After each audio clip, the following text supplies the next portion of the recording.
เคมื้อนี้เอาซิมาลองอีกเทื่อนึงเนาะลองทุบไม้ผมบัดนี้บ่ได้ทุบเนาะโยนเอาจากที่สูงออกมา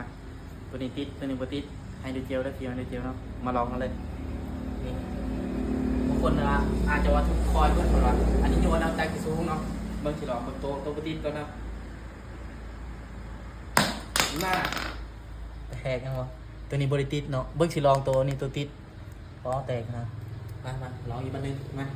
คุณดูสูงไหมมีสูงได้ดีบ่ได้นั่นเลยเนาะสิลองมึงเด้อเนี่ยแล้วผมก็แตกโอ้บ่แตกเลยบ่แตกมาลองอีกบัดนึงลองนี่ใจบ่เชื่อเห็นบ่ถึกเด้อน่ะบ่แตกไงเอาอีกบัดนึงเบิ่งตัวนี้ออกเลยเนาะตัวนี้มันแตกแล้วตัวนี้มันเบิ่งตายเลยนี่เนาะสูงเลยนี่ซ้ำกันกับระยะกับตัวเก่าเนาะว้าวโอเคมาเบิ่งใกล้ๆเห็นบ่มันเป็นอันนี้ซื่อนี่มันเป็นมันแบบแหงกระแทกมันแต่ว่าเบิ่งเขาไปแกะเบิ่งข้างในว่ามันสิแตกหรือเปล่า